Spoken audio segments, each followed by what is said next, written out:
स्वागत है हमारा न्यू वीडियो में YouTube channel SK education centre में। आज आप लोग को बताने जा रहे हैं हिंदी के मोस्ट इम्पोर्टेंट क्वेश्चन जो बोर्ड एग्जाम में आने वाला है, फिर से एग्जाम में, इसीलिए तो आप लोग ये वाला गद्यांश पढ़ लीजिएगा। हम पढ़ लिए हैं, अब आप लोग ये वाला गद्यांश पढ़ लीजिएगा। हम पढ़ लिए हैं, अब हम डायरेक्ट क्वेश्चन आंसर करेंगे, ठीक है। चलो, पहला क्वेश्चन है, साहित्य को समाज का क्या कहा जाता है? तो साहित्य को समाज का दर्पण कहा जाता है। Option number A right answer हो जाएगा दोस्तों, ठीक है। क्वेश्चन नंबर दूसरा, जीवन की अभिव्यक्ति क्या है? जीवन की अभिव्यक्ति क्या है? साहित्य है। ऑप्शन नंबर बी राइट हो जाएगा, ठीक है। उसके बाद क्वेश्चन नंबर तीसरा, साहित्य में हम किन भावों का प्रतिबिंब देखते हैं? तो जातीय का। ऑप्शन नंबर तीसरा का राइट आंसर हो जाएगा दोस्तों, इसको याद कर लीजिएगा। मोस्ट इंपॉर्टेंट क्वेश्चन, साहित्य के किन काल में अंतर देखा जा सकता है? तो ऑप्शन नंबर डी इनमें से सभी हो जाएगा दोस्तों, सही है आंसर ऑप्शन नंबर चौथा। उसके बाद ये फिर से ये गद्यांश पढ़ लीजिएगा। हम पढ़ लिए हैं, लोग पढ़ लीजिएगा। हम क्वेश्चन आंसर करते हैं। और क्वेश्चन नंबर, किसके आने पर भारतीय ना रहेंगे? तो विधानों का दल चढ़ाने पर। Option number C right answer हो जाएगा दोस्तों। अब चलते हैं दूसरा क्वेश्चन में।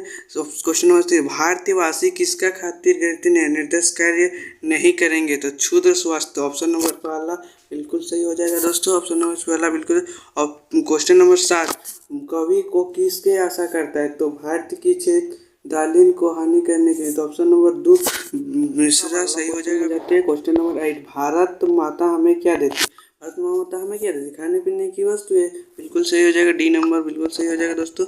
और क्वेश्चन नंबर 9, माँ भोजन बना रही है, निम्न में से कौन सा क्रिया भेद है? तो सकर्मक क्रिया। ऑप्शन नंबर ए पहला बिल्कुल सही हो जाएगा।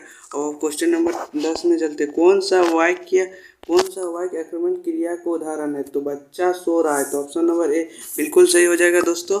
तो मिश्र वाक्य में एक प्रधान वाक्य उपवाक्य के शेष को उपवाक्य होता है। तो ऑप्शन नंबर ए बिल्कुल सही हो जाएगा, आश्रित उपवाक्य। अगला क्वेश्चन में जाते हैं, क्वेश्चन नंबर 12, यदि परिश्रम करोगे तो आवश्यक फल पाओगे, या कौन सा वाक्य? तो उपवाक्य। ऑप्शन नंबर डी बिल्कुल सही हो जाएगा दोस्तों। अब 13 नंबर क्वेश्चन पढ़ते हैं, हमें अपनी सभ्यता डैश संस्कृति पर गर्व है, ये सही वाक्य देंगे तो और होगा। ऑप्शन नंबर बी बिल्कुल सही हो जाएगा। उसके बाद अगला क्वेश्चन जाते हैं 14 नंबर, आम का एक अर्थ होता है, एक फल का दूसरा, तो सामान्य होगा। ऑप्शन नंबर बी बिल्कुल सही हो जाएगा, ऑप्शन नंबर बी बिल्कुल सही हो जाएगा दोस्तों।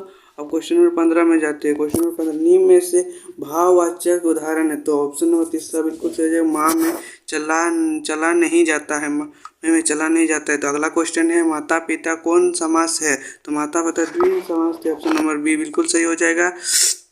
निर्देश फिर से गद्यांश से आप लोग पढ़ लीजिएगा, हम पढ़ लिए हैं। अब चलिए अगला क्वेश्चन में चलते हैं। 17 नंबर क्वेश्चन, प्रत्युष गद्यांश किस पाठ से लिए? तो एक कहानी या भी। ऑप्शन नंबर बी दूसरा बिल्कुल सही हो जाएगा। बड़ी बहन तुलना किए जाने वाले लेखक मन पर कैसा भाव उत्पन्न हो गई है? तो हीन का। ऑप्शन नंबर डी बिल्कुल सही हो जाएगा। उसके बाद नेक्स्ट गद्यांश आप लोग पढ़ लीजिएगा, हम पढ़ लिए हैं। अब अगला क्वेश्चन में चलते हैं। क्वेश्चन नंबर 19, वस्तुतः वाक्य किस पाठ से लिया गया है? तो उत्साह से। ऑप्शन नंबर दूसरा बिल्कुल सही हो जाएगा। कविता में बादल किसका प्रतीक है? तो कविता में बादल किसका है? पशु क्रांति का है, पशु क्रांति। ऑप्शन नंबर चौथा बिल्कुल सही हो जाएगा। फिर से बुक से क्वेश्चन, बालक आदर्शन डिजाइन के लिए किस मंदिर में जाया करते थे? ऑप्शन नंबर डी बिल्कुल सही हो जाएगा, बालाजी मंदिर में।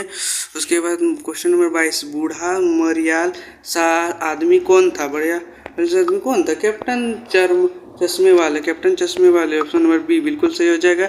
बाल गंगूबाई भारत लगभग कितने वर्ष के थे? लगभग कितने 60 वर्ष के थे। ऑप्शन नंबर सी बिल्कुल सही हो जाएगा। उसके बाद अगला क्वेश्चन 24 नंबर, कहानी का लेखक के लिए क्या आवश्यक है? तो इनमें से सभी विचार, पात्र, घटना सब आवश्यक है दोस्तों।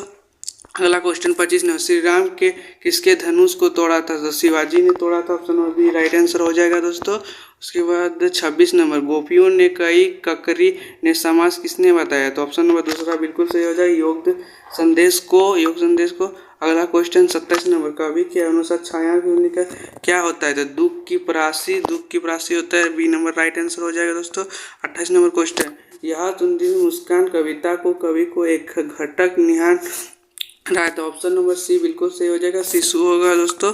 उसके बाद 29 नंबर क्वेश्चन, रानी एलिजाबेथ द्वितीय कहाँ की रानी थी? तो रानी कहाँ की थी? इंग्लैंड की थी। ऑप्शन नंबर डी बिल्कुल सही हो जाएगा। और एक लास्ट क्वेश्चन हमारा लास्ट इंपॉर्टेंट क्वेश्चन, भोलेनाथ का वास्तव नाम क्या था? नाथ का वास्तव में नाम क्या था? तारकेश्वर नाथ। तारकेश्वर नाथ, ऑप्शन नंबर सी बिल्कुल सही हो जाए। आप लोग दोस्तों जो भी मेरे चैनल में न्यू है प्लीज़ सब्सक्राइब कर लीजिएगा।